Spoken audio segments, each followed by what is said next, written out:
en este día que hemos tenido esta transmisión especial, por supuesto, tratando de poner en perspectiva, de analizar. A lo mejor, si usted tiene los años que tenemos nosotros, o un poco más, por supuesto, que está muy familiarizado con la figura de la reina Isabel. Para las generaciones más jóvenes, a lo mejor hay que acercárselas un poco más. Y es por eso también importante conocer lo que ha hecho la reina Isabel, cuál es el peso que ha jugado en la historia. Nosotros le decíamos, han pasado 15 primeros ministros, 3 mujeres entre ellas durante su reinado, 70 años nada menos, el más largo. Y por supuesto ella, hay tanta anécdota desde el año 68 que estuvo en nuestro país. Estamos con Samuel Fernández, un amigo de la casa, analista, profesor de la Universidad Central, ex embajador y también que viene muy elegantemente vestido como corresponde. Don Samuel, primero que nada, buenas tardes y gracias por estar junto a nosotros. Encantado, Iván. Tanto tiempo que no estábamos conversando además, pues. Oiga, gracias. Ayúdenos a poner en perspectiva, porque es lo que hemos tratado de hacer con distintos especialistas, el peso de la figura de la reina Isabel. Más allá de lo simbólico, que ya lo entendemos perfectamente, que fue madre, que luego fue abuela para todos los británicos, pero que fue también una suerte de faro, y veíamos algunos análisis internacionales que decían, tanto cambió el mundo en 70 años, tanto fue cambiando Inglaterra, y lo que le dio la continuidad a lo que significaba ser británico era ella. Pero más allá de eso, que es lo simbólico, el peso específico en la política que tuvo la reina Isabel. Sin duda, porque le tocó un momento histórico y fue figura en este momento histórico desde el momento que nació y desde el momento que asume la corona. Pero el mundo es el que cambió alrededor de ella y tuvo que ir adaptándose a cada una de las circunstancias.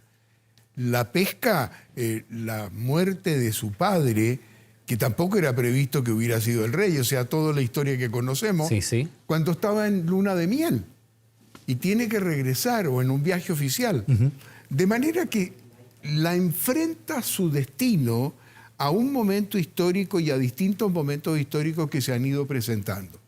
Y ninguno de ellos ha sido fácil. Desde una Inglaterra que venía bien golpeada de la Segunda Claro. Guerra, hasta una Inglaterra que también ha visto cómo se desintegraba como imperio. Así es. La emergencia, nosotros decíamos, le tocó ser testigo de la aparición de la Guerra Fría, del desenlace de la Guerra Fría, del término, de la caída del muro, de la desintegración de la Unión Soviética.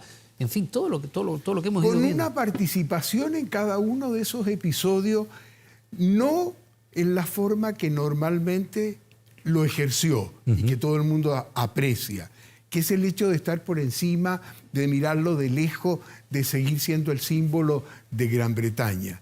Porque naturalmente su reinado no solo fue la reina que corresponde, la que el súbdito británico esperaba que lo fuere, sino que la misma que tuvo un manejo de trastienda, un manejo sutil, ese manejo no evidente, no entrando en la política contingente, manteniendo el estatus de símbolo del Reino Unido, de Gran Bretaña e Irlanda del Norte. De hecho, Carlos ahora va a hacer la primera gira por exactamente su reinado, es la forma, y luego el hecho fundamental de que lo hizo con estilo, con discreción, con elegancia, y se fue ganando el prestigio internacional sin imponerlo y ganándose el afecto de los británicos. De los británicos y de una parte relevante del mundo, incluso para naciones, Samuel, como nosotros, que miramos con distancia fenómenos como la monarquía. ¿Cuáles son los momentos más complejos, crees tú, que le tocó enfrentar a la reina? Yo diría lo de la muerte de Lady Di, naturalmente. La parte personal es una. Ya, y esa evidentemente que la tuvo y ha tenido que sortear lo que cualquier familia le puede tocar. Y a esta le tocó de todo, en todo sentido.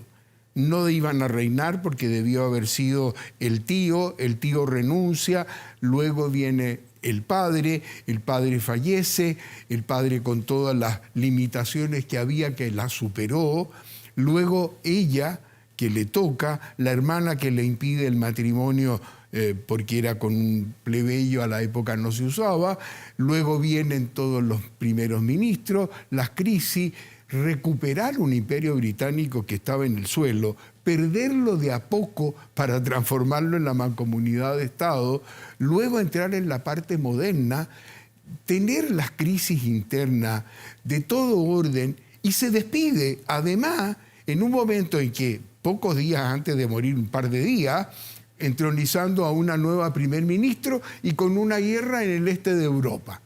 Caramba, es una trayectoria bastante larga en el mundo donde ella estuvo permanentemente siendo un actor referencial, pero también con la... A ver, desde el momento que tuvo todos los contactos con los primeros ministros, su propio gobierno, su reino, visitó 100 países, eso no es broma, porque es una diplomacia espectacular. Muy activa y además de presencia. Sigue siendo Gran Bretaña uno de los 5 miembros permanentes del Consejo de Seguridad. De Naciones Unidas, tiene toda esta parte, llamémosle, de su personalidad que logró adaptarse, no decayó hasta el último instante y luego atravesar la historia con una altura y con una dignidad que pocas veces se ve. Samuel, y eso es muy llamativo. Tú terminabas diciendo lo de la guerra y evidentemente nosotros hace un par de días nomás mostrábamos los efectos posibles que podría tener sobre Europa, Inglaterra incluida, del corte del gas proveniente de Rusia. Sí, bueno. Uno de los últimos señales de hostilidad. Bueno, también recordemos, desde el Reino Unido se le han congelado las cuentas a los magnates rusos, confiscado yates, en fin, y todo lo que sabemos, ¿no? Clubes de fútbol incluidos. Y sin embargo, Vladimir Putin se deshace en elogios hacia la figura de la reina. Nicolás Maduro, uno podría pensar que el líder podría estar más distante de lo que significa una monarquía constitucional que el presidente de Venezuela, y también se deshace en elogios hacia transversal. Pasó todo. Se conquistó no solo a su reino, sino que se conquistó al mundo. Por 1000 razones. Por cualidad, porque le tocó, porque lo hizo bien. Yo creo que ahí está la parte importante. Lo que se rescata de ella es haberlo hecho como se esperaba que lo debía hacer. A ver, y en esta época de hiperconectividad, de una sociedad que exige cada vez más horizontalidad en las relaciones, más transparencia de parte de las autoridades, una accountability mucho más efectivo de que lo que uno dice que va a hacer efectivamente lo haga. Hay otras monarquías europeas, sobre todo, lo del sudeste asiático un poco distinto, ¿no? Porque allí tenemos también regímenes que están en distintos estándares naturalmente de libertad de expresión y democracia, pero si nos remitimos a las democracias europeas, muchas de ellas son bastante simbólicas. No quiero ser irrespetuoso, pero uno podría decir incluso en algunos casos medio decorativas. Sí, decorativas. Sin embargo, en Inglaterra es distinta. Ella es jefa de Estado y de hecho Liz Truss tuvo que viajar hasta Escocia para que ella la ratificase en su cargo. En ese sentido, ¿ella juega un papel activo en política efectivamente o se mantiene como esta suerte de abuela de todo? Esa es la visión, llamémosle, idealista, pero no es la verdadera. La verdadera es de mucho mayor manejo. O sea, tiene muñeca. La muñeca que no se nota. Esa es la parte elegante y bien hecha. Por ejemplo, si le daba un minuto más o un minuto menos a la audiencia del primer ministro, estaba clarísimo si le caía bien o no le caía bien. ¿Y eso no necesitaba decir nada. Ya. Luego, si se daba el lujo de dar una frase un poquito más fuerte o menos, hay detalles que la gente no conoce. Por ejemplo, ¿cuál es el idioma británico oficial? El inglés. Sí, no. Es el idioma de la reina.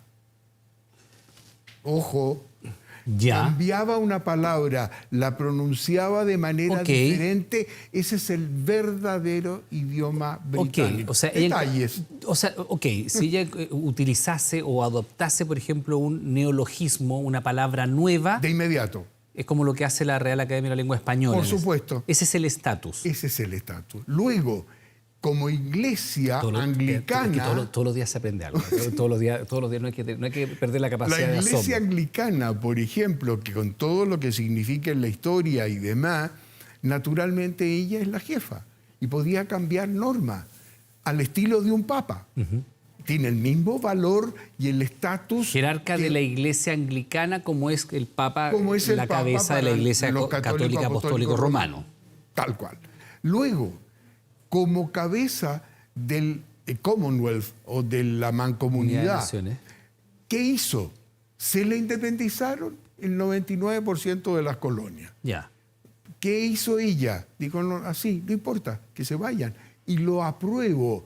Y y en buena hora se van, pero me van a trabajar para mí y yo para ellos.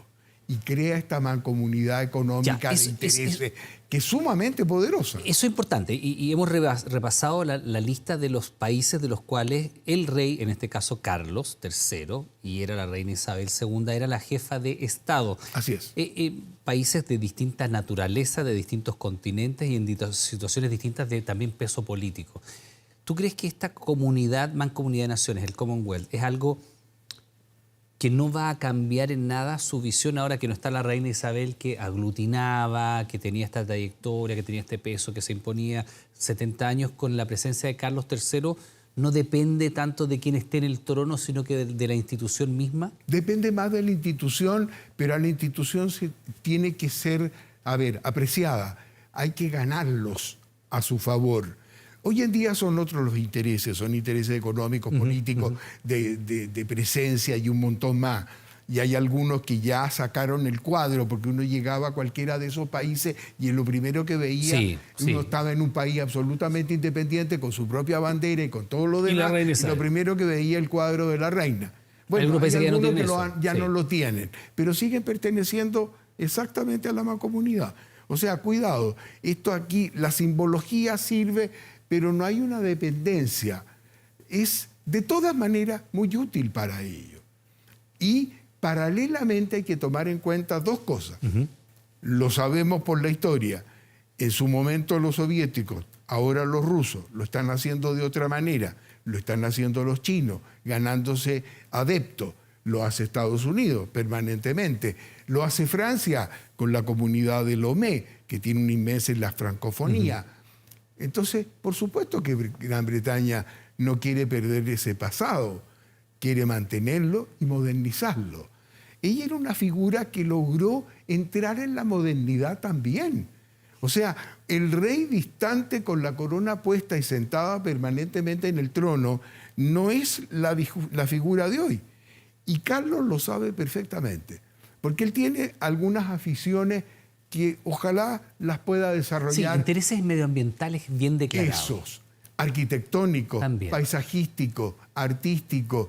Es bastante más de lo que ha podido desarrollar hasta ahora como segundo hombre. Samuel, ahora, ¿cómo se explica en un mundo que ha evolucionado tanto desde el punto de vista de la tecnología, desde el punto de vista de los regímenes políticos, algo que podría parecer tan anacrónico como una monarquía constitucional? ¿Cómo se explica? Es que no lo es. ¿Cómo se Entendámoslo de esta manera. ¿Cómo se explica, a ver, para decirlo de otra manera, la vigorosa salud de la corona británica? Por una razón muy simple. Pero es lo mismo que en España, ¿no? Claro, es que hay que ponerse en la postura que nosotros no tenemos. Para empezar, nosotros peleamos contra una corona para poder independizar. Y nos independizamos de ellos, entonces quedamos bastante claros. Y luego ellos tienen la tradición, han tenido más monarcas que presidentes en la historia. 1000 años tiene Gran Bretaña con un pequeño periodo que no fue monarquía. Eso queda y eso además lo mantiene como un orgullo, como algo que debe ser preservado. ¿Hay disidencias a este respecto? Claro que hay. ¿Pero son marginales o son crecientes? Por ahora controladas. Ya, porque recién hablábamos con uno de nuestros invitados que nos decía que él veía una desafección. Está haciendo además un máster en relaciones internacionales y le toca precisamente vivir este momento allá, y que él veía una desafección más grande entre quienes tienen menos de 30 años que claramente quienes están por sobre los 65 años. Posiblemente hay algo generacional y hay momentos políticos, pero yo quiero pensar en un detalle. ¿Cuál va a ser la reacción que ya existe de los británicos con motivo de la muerte de la reina? Va a ser, pero de congoja, de solidaridad, de todos los mensajes, de sentirse orgullosísimo de haberla tenido, de sufrir porque ya no está y darle un nuevo espaldarazo, un refuerzo a la monarquía. Y eso se maneja políticamente también. Todo lo que va a significar el centro del mundo, el hecho que acá, a las distancias que estemos hablando de ella, significa clarísimamente que es una figura que atravesó todas las fronteras y todas las contingencias. Ahora, en ese sentido, Samuel, el peso que puede tener el rey Carlos III, me imagino que también tendrá que construir, Obvio. pero lo ha ido construyendo como príncipe. Yo creo que ha logrado dejar atrás esta sombra, esta carga pesada de la muerte de Lady Di, sobre todo lo tardía que fue la reacción de la corona, ¿no?, en manifestar su cariño por Lady Di después que muere en el túnel del alma, ¿no?, en París, con las entrevistas que ella dio tan duras, ¿no?, tan dolidas, con todo el daño que significó. Me parece que el príncipe Carlos, hoy rey Carlos III, ha logrado superar eso. Sí. No sé si del todo para tener el volumen y el nivel de cariño que tiene la reina, No, pero uno entiende que es imposible. Pero uno entiende, claro, ahora. que eso es algo que se debe construir. Tendría que tener una monarquía de 70 años. 70 que no lo va a lograr tiene porque 76, 74. a menos que fuera Matusalén. No lo va a lograr. Pero él logra llegar en un buen momento de su popularidad a ser el rey Carlos III. Ha recuperado. No era el momento hace 20 y tantos años atrás, cuando fallece Lady Di, hubo temblor en la monarquía, en Incluso su se pensó en su minuto que él no iba a estar en la Claro, sucesión. todas las especulaciones que se la iba a dar al hijo y lo demás. No, acá hay un orden establecido que es la institucionalidad y que se va a cumplir de manera perfecta, porque naturalmente es parte de la fortaleza de esa monarquía, el que se cumpla todo, desde el momento en que la propia reina planificó su funeral, la música... El famoso día D, ¿no?, que está completamente diseñado. Diseñado. Y todo está cronometrado para que sea como está previsto, porque no está previsto por la voluntad de alguien, está previsto por la institución de la monarquía que tiene 1000 años en Gran Bretaña y todo lo que sabemos. O sea, es algo que supera a cualquier contingencia. Ahora, dentro de las familias reales siempre hay problemas, como en todas las familias. ¿Qué familia no tiene problemas? La diferencia es que cuando en la familia real son mucho más expuestos. La distancia evidente del príncipe Harry, de Meghan Markle, que incluso renuncian a una parte muy relevante de sus deberes y privilegios reales y se van a Estados Unidos. Dando una entrevista además con Oprah Winfrey, que es bien dura, ¿no?, cuando ellos dicen que hay racismo en la corona británica y uno percibe que ahí hay un quiebre que es muy importante. ¿Cómo manejar eso? ¿Qué va a pasar con eso? Desde el momento que van a ser los primeros en la fila en estar en el funeral, y con todos los privilegios y prerrogativas, desde el momento que es una decisión de ellos de haberse marginado, pero nadie los marginó, desde el momento que los tiempos van cambiando. Y evidentemente eso no es aceptable hoy en día, así lo haga un rey o una reina. Y desde el momento en que además siguen perteneciendo a la Casa Real. Lo que pasa es que se eliminan las obligaciones. Y los privilegios. Y claro, evidente, porque hoy en día no se puede tener lo renuncia bueno de los dos lados, ¿no? Claro, renuncia a obligaciones, pero venimos los privilegios. Pero venga. Claro. No, eso no. Ellos han decidido hacer una vida propia en Estados Unidos. supuesto. Tiene su fundación, el príncipe Además, Harry. ¿quién acusa de racismo? ¿El resto de la familia real a la familia real o alguien que lo ha sufrido en carne propia? Es ella. Con razones, seguramente ha escuchado más de la cuenta. Está con Harry al lado cuando da esa entrevista y él asiente. O sea, él asiente en el sentido de que... Evidente, él decidió. Por lo tanto, él hizo llamémosle, este desafío a una tradición de la familia. Fíjate que, además, yo quería recordar algo que no lo hemos conversado todavía, pero que es el hecho de una vinculación muy particular de la reina con Chile. No solo por la visita. No solo por el famoso For Galaxy. Sino que además porque le tocó en lo personal, no como institución, sino en lo personal, ser ella el árbitro en el pleito que tuvimos del conflicto austral, del canal de Beagle con Argentina. Y ella hizo algo muy especial. Le tocaba, el árbitro pactado era su majestad británica, quien quiera fuera, y le tocó a ella. Y ese arbitraje le puso a Argentina una condición, que eligiéramos de común acuerdo 5 jueces de la Corte Internacional de Justicia, que se eligieron, emitieron su fallo. Ese fallo fue unánimemente favorable a nosotros el año 77 y ella recibió el laudo arbitral, es el informe de los árbitros de la Corte y lo ratificó completo, y nos dio absolutamente la razón. La historia continúa, ya la sabemos, al año siguiente declara insanablemente nulo el arbitraje Argentina y tenemos todos los conflictos y se entró en el proceso. De la guerra. A punto de verdad. Pero el tema está... Y después tuvo que llegar al arbitraje, llegamos a la mediación. Pero es un acto de paz, porque a él le tocaron muchas guerras en el tiempo. Le tocó las Malvinas. Allí, mira, vamos a entrar en eso que Samuel, en tu condición de diplomático, además de académico, ahí nuestro país jugó un papel en la guerra de las Malvinas.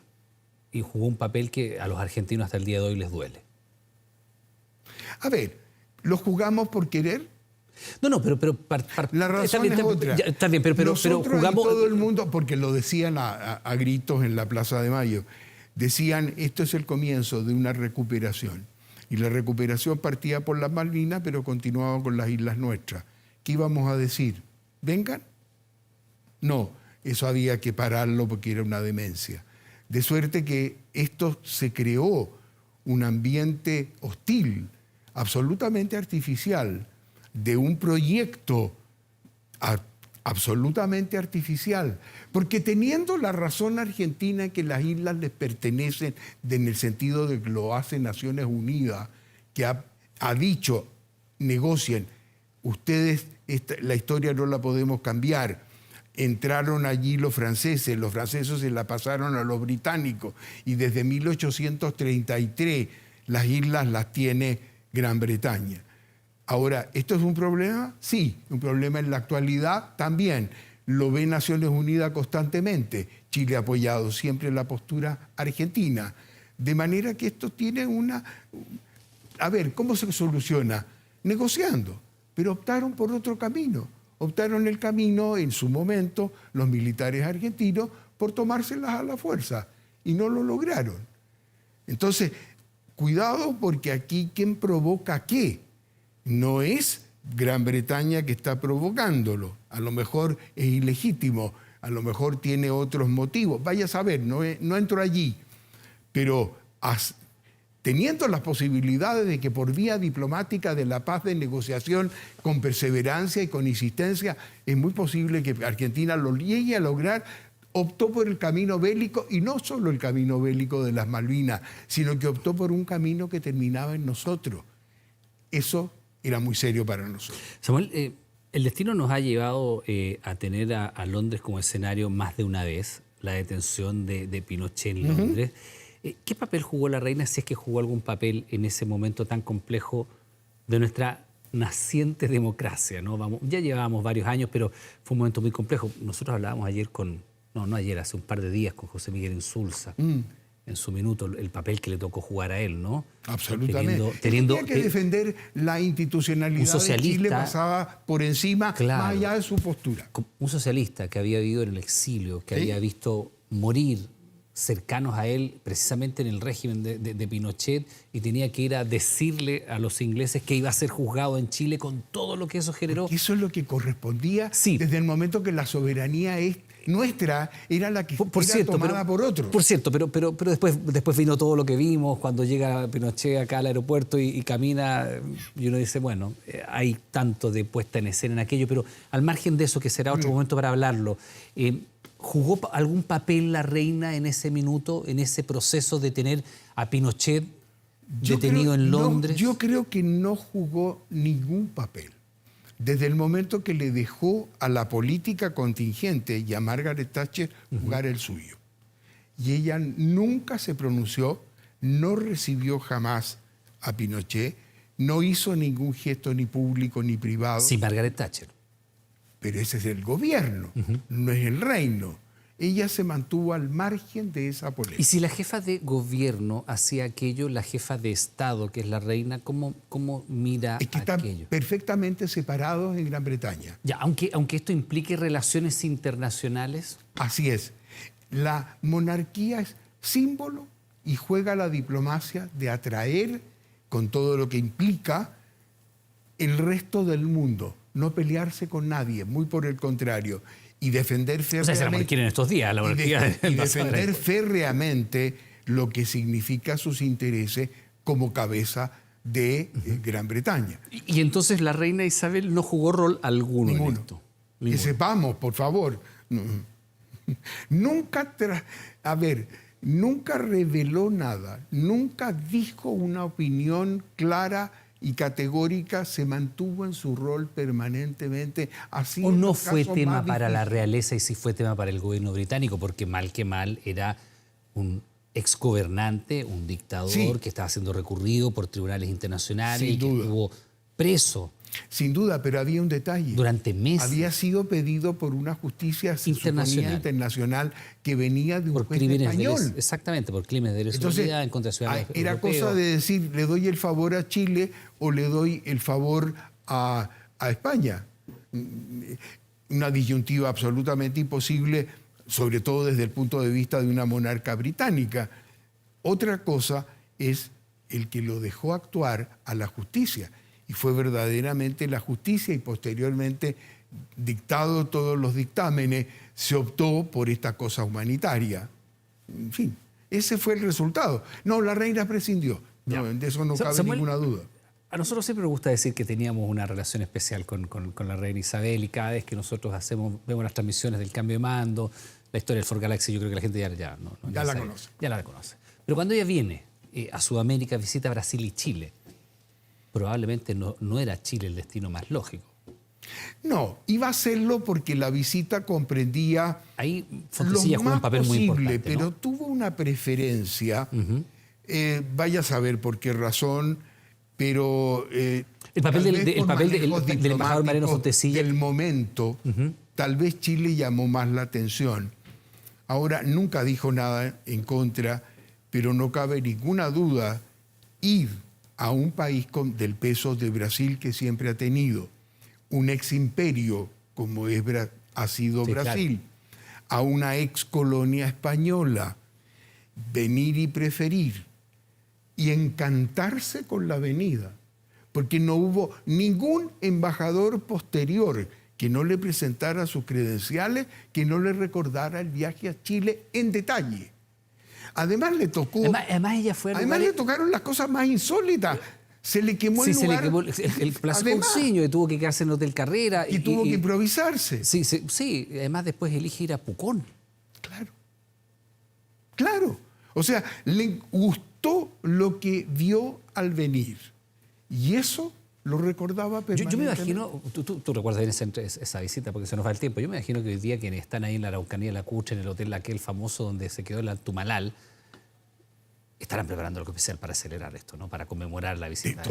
Deberían Debieran. de sacarle partido, porque además Conmemorar la visita de la está reina. lo que viene ahora, un funeral de rey, de reina en este caso, un funeral de monarquía en casas reinantes que quedan en Europa, una atracción turística fenomenal con todo lo que implica, seamos claros, aquí hay un turismo enorme, aquí hay evidentemente una puesta en escena, en todas partes del mundo se está hablando de ella. O sea, es un momento estelar,